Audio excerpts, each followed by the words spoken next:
পেঁয়াজের কলি ভাজি বাদে যে রান্না করলে খেতে এত বেশি মজা লাগে, এইভাবে রান্না না করলে হয়তো জানতেই পারতাম না। হ্যালো এভরিওয়ান, আসসালামু আলাইকুম। আশা করছি যে যেখানে আছেন ভালো আছেন। আলহামদুলিল্লাহ আপনাদের দোয়াতে আমি অনেক ভালো আছি। তো আমি এখানে পেঁয়াজের কলি দিয়ে আজকে দেশি পুঁটি মাছ রান্না করব। আর এখানে আমি কিছু বাটা মাছ নিয়েছি, এগুলো একটু মুচমুচি করে ভেজে নিব। তো আমি এখানে পরিমাণ মতো লবণ এবং হলুদের গুঁড়া দিয়ে দিয়েছি। আর আমি এখানে দিয়েছিলাম অল্প করে শুকনো মরিচের গুঁড়া। দেওয়ার পরে মাছটা একটু ভালো করে মাখিয়ে এই যে আমি ফ্রাই প্যানে দিয়ে দিয়েছি একে একে করে। আমি এখন একটু মুচমুচে করে ভেজে নিব। বাটা মাছ কিন্তু এইভাবে ভাজি করে খেতে গরম ভাতের সঙ্গে খুবই মজা লাগে। তো এক পাশ ভাজা হয়ে গিয়েছে। সব থেকে কিন্তু বিরক্তের কাজ হচ্ছে এই যে ছোটো মাছগুলা উল্টাতে গেলে।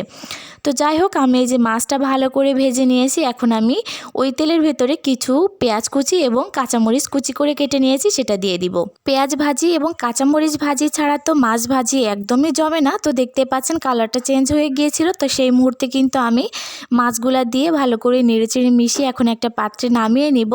এত মজা লেগেছিল। গরম ভাতের সঙ্গে কে কে খেতে পছন্দ করেন অবশ্যই কমেন্ট করে জানিয়ে যাবে। এখন আমি পেঁয়াজের কলি দিয়ে দেশি পুঁটি মাছ রান্না করব। তো প্রথমে আমি পুঁটি মাছটা একটু হালকা করে কষিয়ে নিব। তার জন্য আমি ব্লেন্ড করা মশলার থেকে অল্প পরিমাণে মশলা দিয়ে দিয়েছি। তো আমি ভুলক্রমে তেলটা একটু বেশি করে দিয়ে দিয়েছিলাম। যাই হোক, এখানে মশলা হিসাবে আছে কাঁচামরিচ এবং রসুন, আর অল্প পরিমাণে আমি জিরা দিয়ে দিয়েছিলাম। যেহেতু এখানে পেঁয়াজের কলিটা ব্যবহার করা হয়েছে, তো সেই জন্য কিন্তু আমি এখানে পেঁয়াজটা স্কিপ করেছি। যাই হোক, আমি এই যে তারপরে একে একে গুঁড়া মশলাগুলো দিয়ে মশলাটা একটু ভালো করে কষিয়ে পুঁটি মাছগুলো দিয়ে দিয়েছিলাম। আমি কিন্তু এখানে কোনো পানি ব্যবহার করব না। মাছটা কিন্তু কষাতে একদমই কম সময় লেগেছিল। আমি কিন্তু এখানে 1 মিনিট মতো মাছটা ভালো করে কষিয়ে নিয়েছি। তো দেখতেই পাচ্ছেন মাছটা কিন্তু ভালো করে কষানো হয়ে গিয়েছে।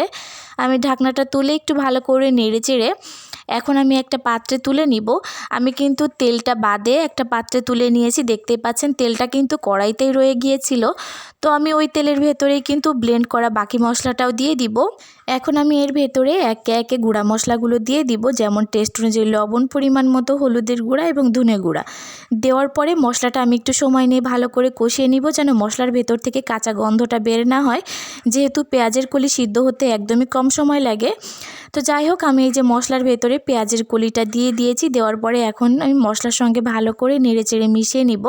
আমি কিন্তু এখনও পর্যন্ত এর ভেতরে কোনো পানি ব্যবহার করিনি।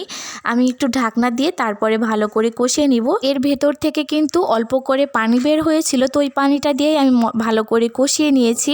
তো আমি ঢাকনা দিয়ে 30 সেকেন্ড মতো রান্না করেছিলাম। দেখতেই পাচ্ছেন পেঁয়াজের কলিটা কিন্তু পরিমাণে অনেকটাই কমে এসেছে। তো আমি আবারও একটু ভালো করে নেড়েচেড়ে এখন এর ভেতরে পরিমাণ মতো ঝোলের পানিটা দিয়ে দিব। পানিটাও কিন্তু আমি পরিমাণে একটু কম করে দিয়েছি। তো যাই হোক, আমি ভালো করে নেড়েচেড়ে মিশিয়ে নিয়েছি। দেখতেই পাচ্ছেন ঝোলে কিন্তু বলক উঠে এসেছে। সেই পর্যায়ে আমি এর ভেতরে আগে থেকে কষিয়ে রাখা এই যে দেশি পুঁটি মাছটা দিয়ে দিলাম। মাছটা দেওয়ার পরে কিন্তু একদমই আলতোভাবে ছড়িয়ে দিতে হবে।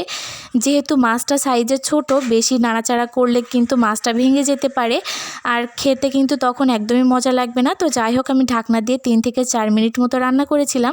এখন আমি আলতোভাবে একটু নেড়েচেড়ে দিব, যেন মাছটা ভেঙে না যায়। তো আমার রান্নাটা কিন্তু হয়ে গিয়েছে। দেখেন কতটা বেশি লোভনীয় লাগছে, আর খেতে যে কী পরিমাণে মজা হয়েছিল আপনারা অবশ্যই একবার হলেও ট্রাই করবেন। আজকের ভিডিওটি ভালো লাগলে একটা লাইক, কমেন্ট, শেয়ার দিবেন। ধন্যবাদ।